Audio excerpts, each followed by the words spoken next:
Hello everyone, आप सभी का आपके चहेते चैनल में स्वागत है। तो हमने एरिया अंडर द कर्व के सभी एक्सरसाइजेस के डाउट्स को कंप्लीट किया था।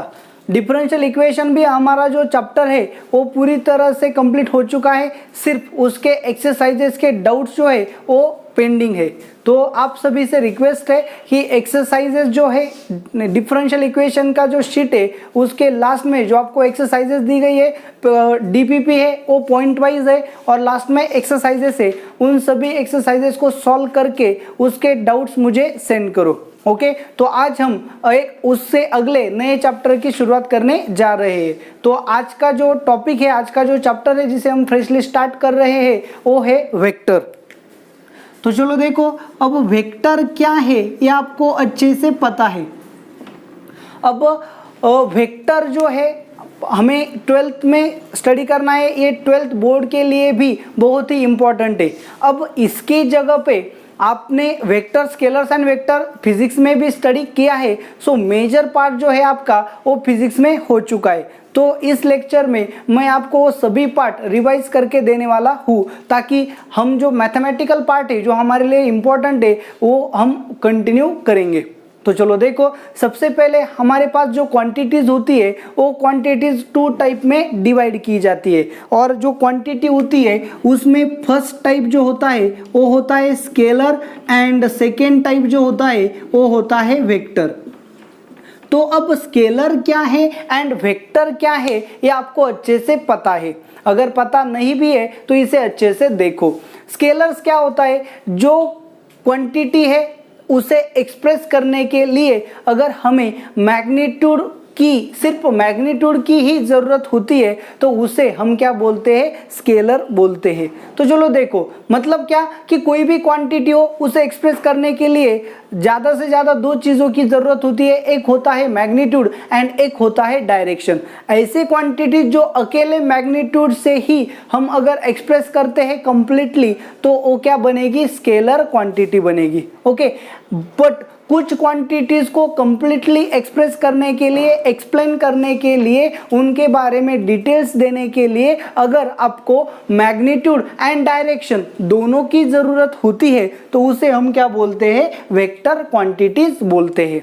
तो चलो देखो, ये फिजिक्स में आपने स्टडी किया है, तो अब हम यहाँ पे वेक्टर्स की पोजीशन को स्टडी करेंगे कि किस तरह से वेक्टर की पोजीशन जो होती है उसे एक्सप्रेस किया जाता है। तो हम मैथ्स के पॉइंट ऑफ व्यू से देखेंगे तो मैथ्स के पॉइंट ऑफ व्यूज में जब भी किसी की पोजीशन बतानी होती है तो हम कहाँ चले जाते हैं, 2 कोऑर्डिनेट ग्राफ में, यानी कि x coordinate and y coordinate that is XY plot, या फिर 2D ग्राफ पे जाते हैं।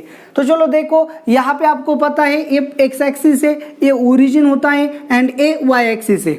अब देखो यहाँ कहीं पे मैंने क्या लिया है, पॉइंट लिया है, पॉइंट है P ऑफ XY। ओके, इसका मतलब क्या है, अच्छे से देखो, अगर यहाँ से x एक्सिस पे परपेंडिकुलर डालेंगे, इसे m बोला, सो O से m तक का जो डिस्टेंस है वो क्या हो गया, x हो गया, एंड P से m तक का जो डिस्टेंस है ये क्या होगा, y होगा। तो चलो देखो, ये जो पॉइंट है, ओके, ये पॉइंट हमने क्या लिया, 2D में लिया, कोऑर्डिनेट ग्राफ में लिया। अब ये ओरिजिन है, इसकी पोजीशन जो है वो क्या है, फिक्स्ड है, ये कभी भी चेंज नहीं होने वाला। P जो है ये क्या होगा, मूव होता रहेगा। तो अब हम क्या करेंगे, यहाँ पे वेक्टर ड्रॉ करेंगे।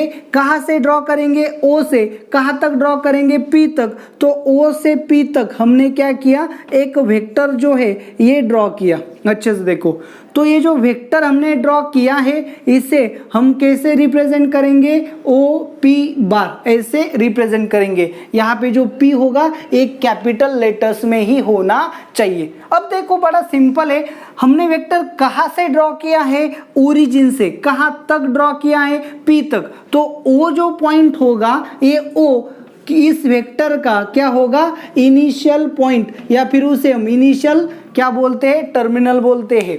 अब देखो, इनिशियल पॉइंट है मतलब क्या, वेक्टर कहाँ से स्टार्ट हो रहा है। अगर वेक्टर O से स्टार्ट हो रहा है तो हम O को क्या बोलेंगे, इनिशियल पॉइंट बोलेंगे, एंड P को हम क्या बोलेंगे, टर्मिनल पॉइंट बोलेंगे, क्योंकि वहां पे आपका जो वेक्टर है वो क्या होता है, एंड होता है। सो ओपी बार ये आपका क्या हो गया, वेक्टर हो गया।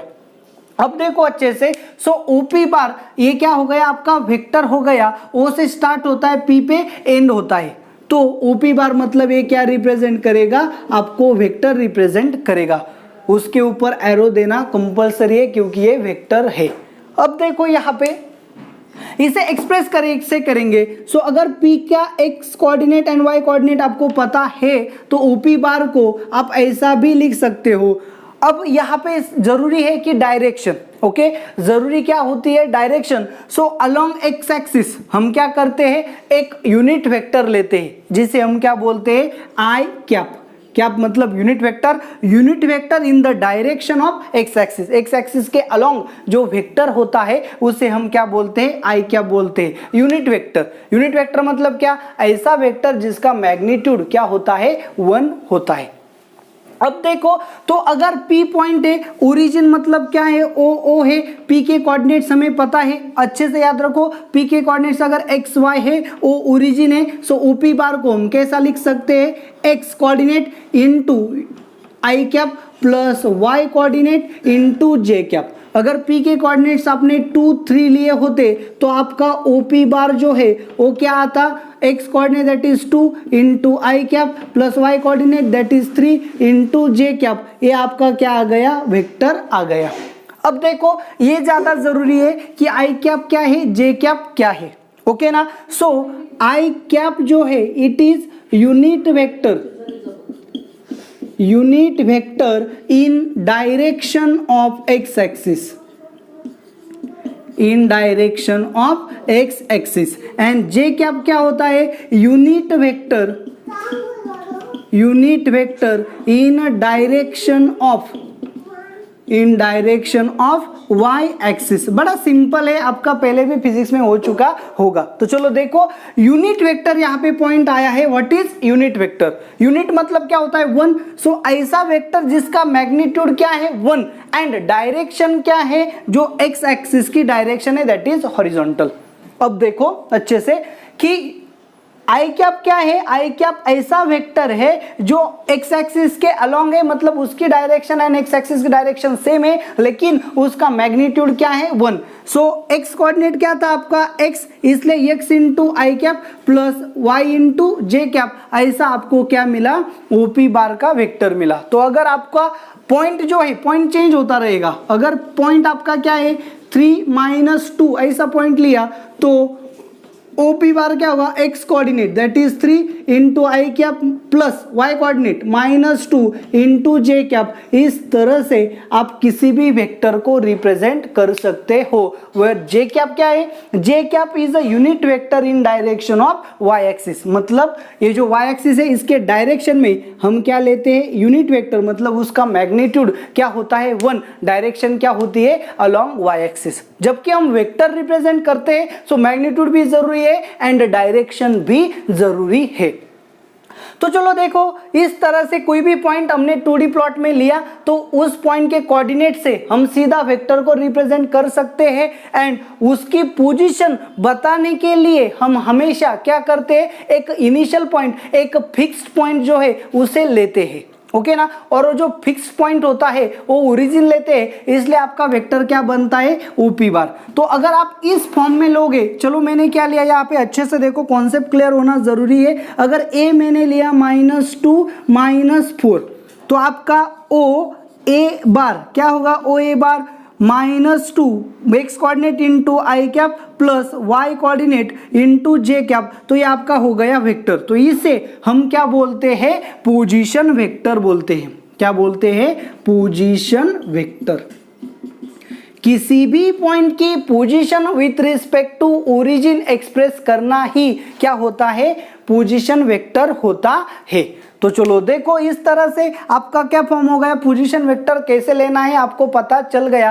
किसी भी पॉइंट का आप सीधा क्या करो, एक्स, आपको पॉइंट्स पता है, एक्स कोऑर्डिनेट वाई कोऑर्डिनेट पता है, तो आप उसका पोजीशन वेक्टर लेते हो और पोजीशन वेक्टर हमेशा ओरिजिन से ही बताया जाता है।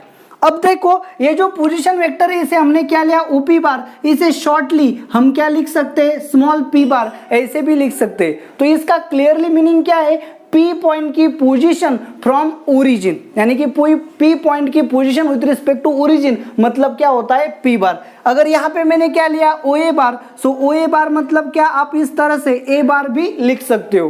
ये ज्यादा जरूरी है कि जब भी आप ओ ए ऐसा लिखते हो तो ए कैपिटल होना चाहिए, ओ कैपिटल होना चाहिए, लेकिन आप जब ए बार लिखते हो तो ये जो ए है ये स्मॉल होना चाहिए, ये जो पी है ये भी स्मॉल होना चाहिए। सो ओ ए बार अगर आपने लिखा है तो ए बार लिखोगे तो स्मॉल, अगर ओ ए बार लिखोगे तो कैपिटल। इसका मीनिंग भी क्या है, ए पॉइंट की position with respect to origin, और इसका मीनिंग भी क्या है, ए पॉइंट की position with respect to origin.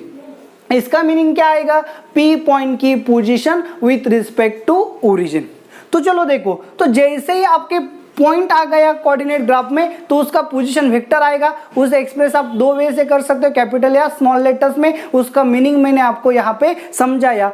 अब जैसे ही आपके पास वेक्टर आएगा, और आपको पता है जब भी कोई वेक्टर आता है तो उसकी क्या आती है, डायरेक्शन, तो ये आ गया उसकी डायरेक्शन। ओके, अब उसका मैग्नीट्यूड आता है, क्या आता है, magnitude. So magnitude of OP bar कैसे फाइंड करना है, क्या है, magnitude of OP bar. So P के पॉइंट्स क्या थे, एक्स वाई, आपका ओपी बार क्या था, x i cap plus y J cap. So magnitude of OP bar क्या होता है, coefficient of i cap that is x coordinate bracket का square plus y coordinate bracket का स्क्वायर। ये formulation अगर आप यूज करोगे तो आपको इजीली क्या मिलेगा, मैग्नीट्यूड ऑफ वेक्टर मिलेगा।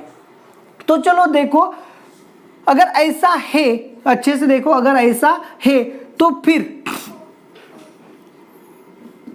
इस पॉइंट, ये जो पॉइंट है 3 - 2 या फिर 2 3, इसका जो पोजीशन वेक्टर है, चलो p का 3 - 2 का, सो ओ पी बार का मैग्नीट्यूड क्या आएगा, चलो देखो, root of X coordinate that is 3 का square plus y coordinate that is -2 का स्क्वायर। इसका मतलब क्या आएगा, रूट ऑफ 3 का स्क्वायर यानी कि 9 प्लस -2 का स्क्वायर यानी कि 4 is equal to root of 13। इस तरह से आपको क्या मिलेगा, मैग्नीट्यूड मिलेगा। अब देखो, अगर मैंने यहाँ पे पॉइंट चेंज किया, अगर मैंने वेक्टर ऐसे लिया, चलो देखो यहाँ पे R bar is equal to क्या लिया, चलो देखो यहाँ पे -3 I cap plus 9 J cap, ऐसा मैंने क्या लिया, वेक्टर लिया। सो ये आ गया आपका आर बार। इसे अगर आपको लिखना है तो आप इस तरह से ओ आर बार लिख सकते हो। इसका मैग्नीट्यूड फाइंड करना है that is O R bar, या फिर आप इसे ऐसा भी लिख सकते हो आर बार। सो इसका मैग्नीट्यूड क्या आएगा, स्क्वायर रूट ऑफ एक्स आई का coefficient that is x coordinate -3 का स्क्वायर प्लस जे का कोएफिशिएंट 9 का स्क्वायर। सो क्या मिलेगा आपको, -3 का स्क्वायर 9 प्लस 9 का स्क्वायर 81। सो यहाँ पे क्या आएगा, रूट ऑफ 90। इस तरह से आपको मिलेगा। तो ये उसका क्या होगा, मैग्नीट्यूड होगा। ओके, तो फिर अब देखो ओपी बार, ये जो वेक्टर है, किसी भी वेक्टर को कैसे लिखा जाता है ये ज्यादा जरूरी है। चलो देखो कैसे लिखा जाता है किसी भी वेक्टर को। जब भी आपको कोई वेक्टर एक्सप्रेस करना है ओपी बार, तो आपको पता है ये क्या है, वेक्टर है। तो किसी भी वेक्टर के पास दो चीजें होती है, एक होता है मैग्नीट्यूड एंड सेकेंडली होती है उसकी डायरेक्शन।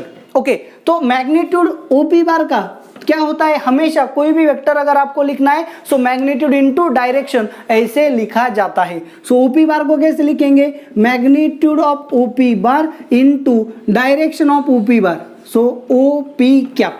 अब देखो इसका मीनिंग क्या है, ओपी बार जो वेक्टर है इसे मुझे एक्सप्रेस करना है। वेक्टर हमेशा कैसे लिखा जाता है, magnitude into direction. So OP cap क्या है आपको पता होना चाहिए। OP cap is equal to vector, unit vector. Cap मतलब क्या, यूनिट वेक्टर, हमेशा याद रखो, unit vector in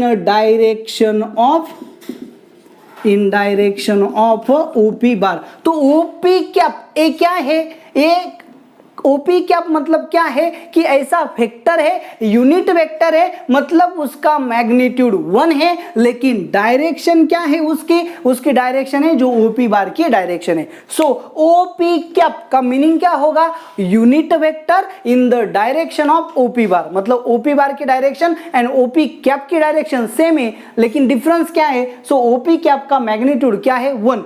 mod of OP bar मतलब क्या? ओपी बार जो वेक्टर है उसका magnitude. So magnitude into direction, इस तरह से हमेशा क्या लिखा जाता है? वेक्टर लिखा जाता है। सो इसे हम कैसे लिख सकते हैं? स्मॉल में P bar is equal to magnitude of P bar into P cap. आपको पता है ओपी को हम क्या लिख सकते हैं? स्मॉल पी लिख सकते हैं। सो ओपी बार क्या होगा? P bar is equal to, यहाँ पे क्या होगा? Magnitude of P bar into क्या मिलेगा? Direction of P bar, that is P cap. Therefore, P cap is equal to P bar upon mod of P bar। अच्छे से देखो, किसी भी वेक्टर का यूनिट वेक्टर आपको फाइंड करना है तो कैसे फाइंड करना है? अच्छे से देखो, ये P कैप क्या है? Unit vector in the direction of OP। So unit vector को कैसे फाइंड किया जाता है? Unit vector is equal to vector upon its magnitude. So किसी भी वेक्टर को उसके मैग्नीट्यूड से अगर आप डिवाइड करोगे तो आपको क्या मिलेगा? यूनिट वेक्टर मिलेगा। तो चलो देखो, यहाँ पे हमने क्या लिया था? P पॉइंट लिया था, बड़ा सिंपल था, 2 3 ऐसा हमारा पॉइंट्स था। तो यहाँ पे हमने क्या फाइंड किया? OP bar that is P bar find किया 2i + 3j। तो अब हमें क्या फाइंड करना है? OP cap that is unit vector in the direction of OP is equal to क्या फाइंड करना है? P cap. So P cap कैसे फाइंड किया जाता है? P bar upon mod of P bar. Okay, so P bar आपको पता है क्या है? 2i + 3j upon magnitude of P bar. क्या किससे फाइंड करना है? Magnitude coefficient of i that is 2 bracket square plus coefficient of j that is 3 bracket square. So 2i + 3j upon 2 का स्क्वायर क्या आ गया? 4 + 9 दैट इज 13। सो आपको क्या मिलेगा? P cap is equal to 2/√13 into I cap plus 3/√13 into J cap. ये आ गया आपका यूनिट वेक्टर P कैप।